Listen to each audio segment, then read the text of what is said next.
రంజాన్ సందర్భంగా చెన్నూరు నియోజకవర్గంలోని పలు ఈద్గాల్లో ప్రత్యేక ప్రార్థనలు చేశారు మంత్రి వివేక్ వెంకటస్వామి.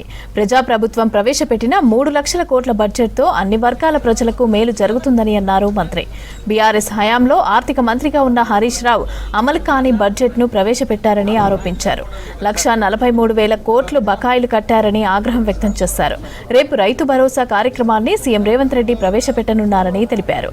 ఇక దేశంలో గ్యాస్, పెట్రోల్, డీజిల్, ఫెర్టిలైజర్ కొరతలు లేకుండా ప్రధాని మోదీ చర్యలు చేపట్టాలని అన్నారు మంత్రి వివేక్.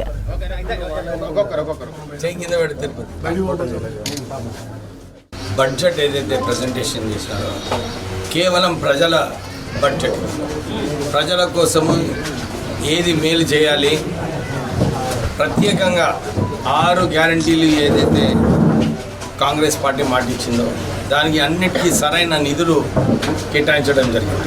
దాంతోపాటు స్కిల్ డెవలప్మెంట్లో ఏటీసీ సెంటర్స్లో విద్యార్థులు ఎవరైతే అక్కడ చదువుకుంటున్నారో, ట్రైనింగ్ పోతున్నారో వాళ్ళకు కూడా సబ్సిడీ 2,000 రూపాయలు.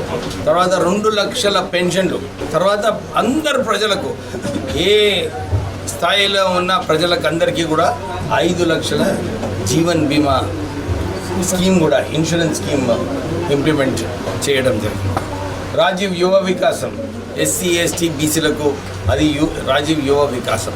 తర్వాత అన్ని నియోజకవర్గాలలో మనము ఏటీసీ సెంటర్స్తో పాటు యంగ్ ఇండియా స్కూల్స్ కూడా పెట్టాలని దాంట్లో బడ్జెట్ కేటాయించడం జరిగింది.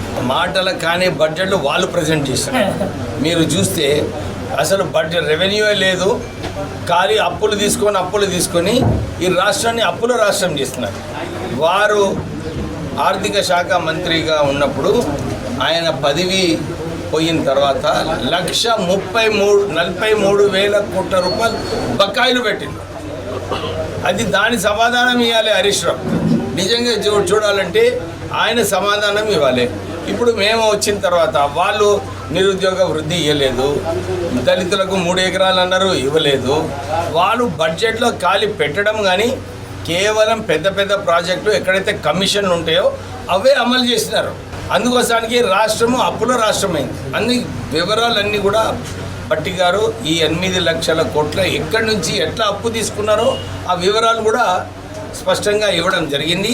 సో ప్రజలు కూడా ఇదే చూస్తున్నారు. అరే మాకు సన్న బియ్యం వచ్చింది, మాకు 500 రూపాయలు బోనస్ ఏదైతే ఉందో ఆ బోనస్ రైతులకు ఇచ్చిండ్రు, 2 లక్షల వరకు రుణమాఫీ చేసిండ్రు. అసలు ఇప్పుడు ఈరోజు రైతు భరోసా, రేపు రైతు భరోసా ముఖ్యమంత్రి గారు అమలు చేస్తున్నారు. దాంట్లో ఒక 12,000 కోట్ల రూపాయలు. సో అన్ని చోట్ల కూడా అన్ని వర్గాలకు ఏదైతే రాష్ట్ర ప్రభుత్వం ద్వారా ఉపయోగపడాలో ఇవన్నీ స్కీమ్స్ కూడా ఇంప్లిమెంట్ చేస్తాం. మేము మెదక్ రివ్యూ మీటింగ్లో ఈ వార్ నడుస్తుంది, ఈ వార్ నడిచేటప్పుడు ఇవన్నీ ఇబ్బందులు ఉంటాయి. దీనికి కూడా ఫర్టిలైజర్ అయినా కానీ, గ్యాస్ అయినా కానీ, పెట్రోల్, డీజిల్ ఇవన్నీ కూడా కేంద్రం మంత్రివర్గము దీంట్లో జోక్యం చేసుకొని ఆలోచించి, అరే ఈ వార్ నడుస్తుంటే ఎట్లా మన దేశం అడ్డుకుంటుంది ఇలాంటి తీవ్రమైన సమస్యను అని ప్రధానమంత్రి దీంట్లో జోక్యం చేసుకొని నిర్ణయాలు తీసుకునేది అవసరం.